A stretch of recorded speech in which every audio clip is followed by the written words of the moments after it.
Hi everyone, welcome to my channel. In this video, we're going to learn how to make this stylish asymmetry top with side lacings. Let's get started.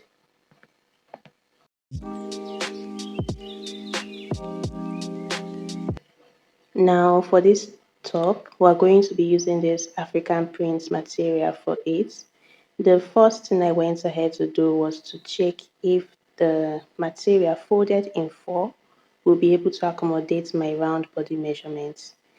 It was short by like 1 inch for allowance, so I had to cut from the down and add it to the side to accommodate that. As you all can see, I added in both sides so that this extension would be equal on both sides. So after that, the first thing I went ahead to do was to mark my start line. From the start line, I came down to mark the bust line, the waistline, the hip line, and 6 inches more for the asymmetry. I marked that again, the bust line, the waistline, the hip line, and 6 inches for our asymmetry. After marking that, I went ahead to roll my lines to connect them together. Now that we're done with that, the first thing we'll do is to mark 3 inches inward for our neck and 2.5. I use 2.5 because my neck measurement is 2.5, but you can use 3. So I marked that for the front, and for the back I came down by 1 inch and connected it to the 3 inches. The next thing I did was to come down by like 5.5 inches from the top. Using my slightly curved rule, I connected it to the front neckline, as you all can see. Now after that, I went ahead to come in from the start by half of my shoulder measurements. I marked that down. Now I want this to be a joined together sleeve, even though my material was not long enough, but you see the idea. So on that end, I marked like 0.6 inches and connected it to the neckline. After connecting it, I came up by half an inch and connected the line. This is for shoulder joining allowance, okay?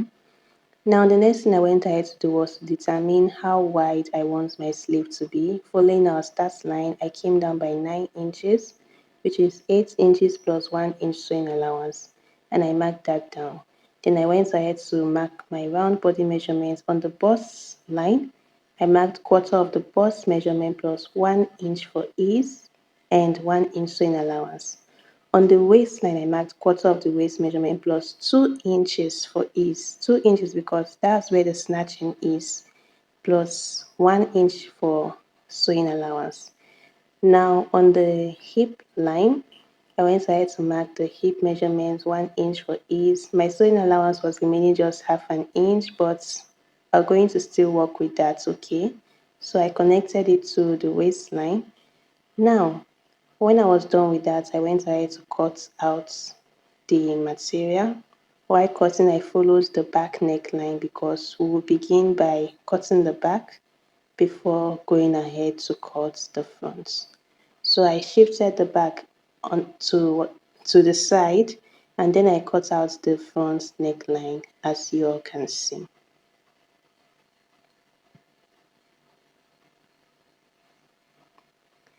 Now that I'm done with that, I brought back our back and joined it to the front. Then I went ahead to turn this over to the right side because for this asymmetry, I want to be sure of where the asymmetry is. If I draft it on the wrong side, it will be a bit confusing on which side I want my asymmetry to be. So I turned my material over to the right, located the hip point and marked that down. After marking it down, I found the midpoint of that hip point, okay? So just like locate the midpoint of your cutout shirt and mark it down. So after marking it down, I came up from the hip by 2 inches. Just stick with me, okay? And after that, from the middle of our shirt, I came in by half of our nipple to nipple measurements, half of our bust span measurements. And after that, I also marked that at the end of the shirt. Now from one side of the shirt, wherever you want the shorter asymmetry to be, connect it to that um, half of your bust span measurements. So as you all can see, I am connecting from the 2 inches above the hip line, and while connecting, I left half an inch on the side for sewing allowance. And while connecting as well, the line is a bit curvy, it's not entirely straight. Now, after connecting the line on the other side, I'll just connect straight up from the nipple to nipple measurement to the other side and cut it out. So while cutting it out, add your half an inch sewing allowance as well. Now for the extra design on the front, I came in on the other side by half of my nipple to nipple measurements. After marking that, I marked half of my nipple to nipple measurement. That's quarter of my nipple to nipple measurements. I marked it down. Then from that quarter, I came in by 2 inches and connected it back to the quarter mark that we marked, okay? As you all can see. So from that mark again, we'll connect it straight down to our initial asymmetry, and that is it.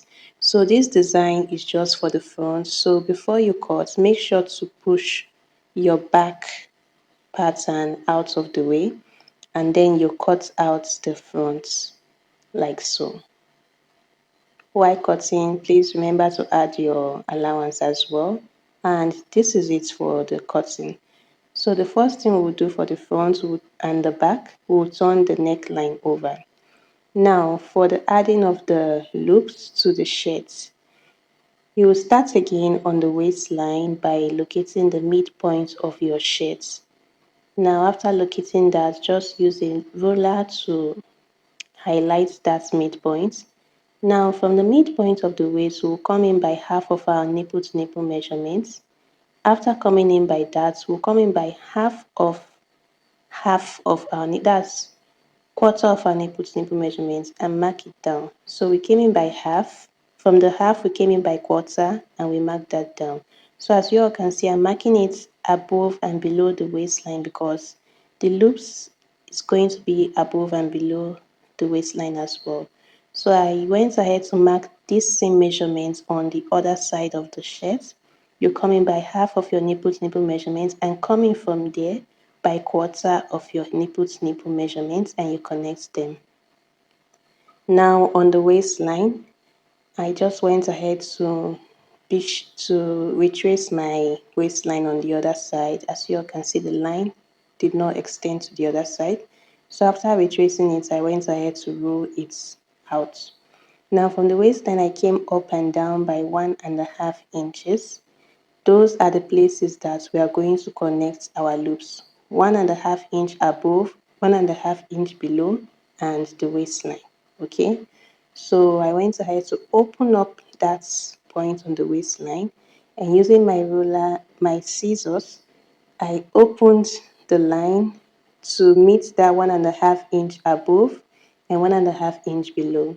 While opening, I also made sure to add extra half an inch because we will not start sewing from exactly that 1.5. We'll start sewing a bit above that point. I don't know if you get me, but stick with me. So I have opened up the hole. These are my loops, and as you all know, we're going to be using 3 for each side, both front and back, and in total it is 12.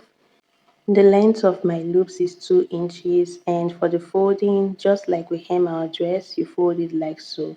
For the rope, it's around 42, 43 on a fold. So our rope is long enough, and for the width, we fold it the same way we fold our loops, okay? Now, to attach our loops, you would pick it and fold it in two. Place it like this from the inside to the outside. Make sure that the folded edge is facing inside and you sew your space just like you sew a dart. So I'm done sewing and this is what we have. I added one extra loop because I had extra material when I cut out my pattern. So I just had to add one more. And the space between each loop was still 1.5 inches, okay? And as you all can see, I've gone ahead to turn the neckline, the hemline, as well as the armhole over using a bias. Now, if you are turning with a bias, make sure that the sewing allowance that you left for the neckline is enough for just the bias. You know, initially it's half an inch. but the sewing allowance for a bias is more than that. So reduce it to that of a bias, okay? Now, the last thing you do is to join your dress. And after joining the top, sorry, this is what we have. So for attaching of the loops, you know that for one side, you attach the front and the back together. So this is what I went ahead to do. I'm attaching the front and the back of one side together. So you insert your rope initially, make sure that the rope is equal. And when you are sure about that, you go ahead and start attaching it on opposite direction. So this is just what I am doing, as you all can see. And after attaching, this is what you should achieve. So the same thing we did here, I went ahead to do it for the other side. And guys, this is literally it for this stylish top with side lacings. So if you found my tutorial helpful, please give it a thumbs up, subscribe, comment, and share to someone that you think it will be helpful to. So thank you all for watching, and I'll see you in my next one. Bye.